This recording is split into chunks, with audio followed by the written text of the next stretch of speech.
Did you know that according to a recent study, the sound of a speaker's voice matters twice as much as the content of the message? That's right, how you say something can be more impactful than what you say. This surprising fact reveals just how crucial your vocal delivery is in effective communication. Welcome to Mastering Tone, 6 proven strategies for effective speech delivery, where we'll unlock the secrets to transforming your speaking skills. Whether you're addressing a boardroom, chatting in a webinar, or even talking on a podcast, how you deliver your words can make all the difference. In this video series, we'll explore everything from the nuances of pitch and the strategic use of pauses to the emotional connection through tone and the rhythmic flow of your speech. We'll also dive into how clear articulation can enhance your message and the invaluable role of feedback in refining your speaking style. Are you ready to captivate and engage your audience like never before? Let's embark on this journey to not just speak but to speak well, where every word you say, and how you say it, resonates deeply with your listeners. Join us as we discover the power of your voice. Chapter 1, The Power Pitch, Unlocking Vocal Variety. Have you ever noticed how some speakers seem to hold everyone's attention without even trying? It's not just what they say but how they say it. The secret? Vocal variety. By changing your pitch, you can turn a dull monologue into a captivating symphony. Let's start simple. Pitch refers to how high or low your voice is. Imagine you're telling a story about a scary night. Lowering your voice when revealing the spooky parts can make your listeners lean in, hanging on your every word. Conversely, expressing excitement? Ramp up the pitch to convey enthusiasm. Why does this matter? Studies show that speakers who use varied pitches are perceived as more persuasive and confident. A study from the University of California found that speakers who varied their pitch were rated as more engaging by listeners than those who spoke in a monotone. Here's a quick tip: try reading a children's book aloud. These books are great for practicing pitch because the emotions are exaggerated and the narrative is engaging. Now, how about some exercises? Start by picking a sentence and saying it in as many different pitches as possible. Notice how the sentence's emotion changes with each variation. This exercise helps you become more conscious of your pitch and its effects. Another useful technique is the musical scale exercise. Speak a sentence as though you are singing a scale. Start low and end high, or start high and end low. This will train your vocal cords to handle a wider range of pitches.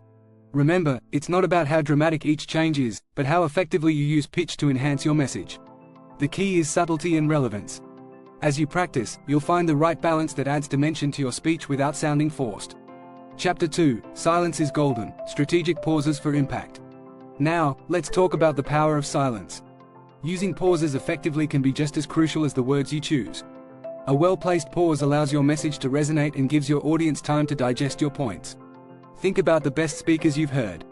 They often pause for a second or two at key moments, which seems to magnify their next point. This isn't by accident. It's a calculated effort to draw the audience in.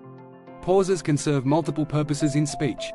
They can signify a transition from one idea to another, emphasize a point, or allow the audience a moment to reflect. According to a communication study, strategic pauses can increase audience understanding by up to 40%. How can you use pauses effectively? Start by identifying the key points in your speech where you want the audience to really focus. These are prime spots for a pause. Try pausing just before a significant revelation or right after delivering an important message. A practical exercise is to read a speech and deliberately insert pauses. Record yourself and listen. Did the pauses feel natural? Did they add to the clarity and impact of your words? Experiment with different lengths and placements until it feels right. An interesting fact to keep in mind: the average pause in conversation is about 0.8 seconds. In speeches, extending this slightly can enhance clarity and engagement without losing the listener's attention. Silence can be golden, but its power is often underestimated. Like any aspect of speaking, it requires practice. But once mastered, the art of the pause can transform your speaking style dramatically. Chapter 3, Emotional Resonance, Matching Tone to Message. Connecting emotionally with your audience can elevate your speech from informative to transformative. The key? Matching your tone to your message. If you're speaking about something joyful, your voice should reflect that joy. If the topic is serious, a somber tone can be more appropriate. Consider this: a study by the Journal of Voice revealed that speeches delivered with emotional congruence, where the speaker's tone matches the content, are remembered better by audiences. This is because emotional tones engage listeners' feelings, not just their minds. Start practicing by identifying the emotion behind your message. Is it excitement, concern, inspiration? Tailoring your tone to these emotions can make your speech more impactful. Try recording yourself discussing different topics and listen back to see if your tone matches the intended emotion. Here's a simple exercise: read aloud a piece of text in a neutral tone. Then, read it again, infusing it with a specific emotion. Notice how the message's impact changes with your tone. This will help you develop an instinct for aligning your tone with your message. Another tip is to use personal stories. Sharing personal experiences can naturally bring the right emotional tone into your speech. When you talk about something you have lived through, the appropriate emotions can come more easily. Remember, your aim is to connect, not just communicate. As Maya Angelou famously said, people will forget what you said, people will forget what you did, but people will never forget how you made them feel. Matching your tone to your message is crucial in achieving this connection. Chapter 4, Rhythm and Blues, the musicality of speech. Your speech's rhythm can significantly affect how well your audience follows and retains your message. Think of your favorite song and how its rhythm makes it easy to remember. Similarly, a speech with a good rhythm can enhance your audience's understanding and retention. Research shows that rhythmic speech patterns can improve memory retention.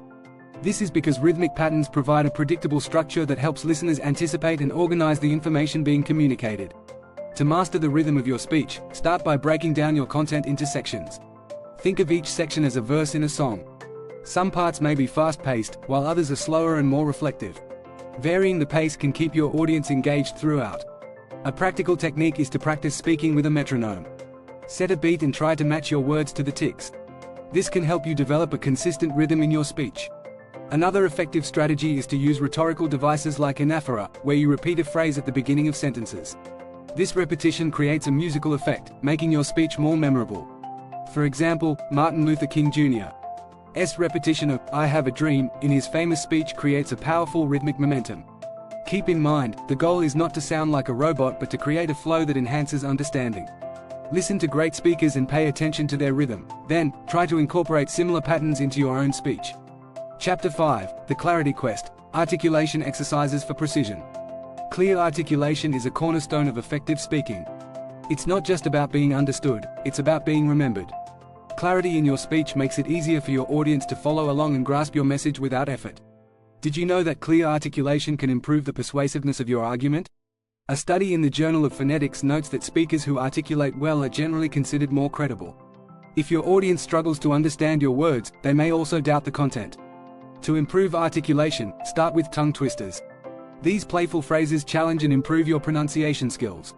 For example, try saying, "She sells seashells by the seashore," rapidly but clearly. It's a fun and effective way to enhance clarity. Another exercise is to practice speaking with a pencil in your mouth. This forces your articulators, lips, tongue, jaw, to work harder to produce clear speech. After a few minutes, remove the pencil and speak normally. You'll notice your articulation is much clearer. It's also helpful to slow down your speech rate. Rushing through your words can muddy your articulation. Aim for a pace that allows you to enunciate each word fully without feeling like you're dragging. Record yourself speaking and listen to the playback. Can you understand everything clearly? If not, note the words that need clearer articulation and work on those. Remember, clear speech is accessible speech. By articulating well, you ensure your message reaches everyone, not just those who can decipher unclear pronunciation. Chapter 6, Feedback Loop, Using Critique to Refine Tone. The final chapter in mastering your speaking skills involves embracing feedback.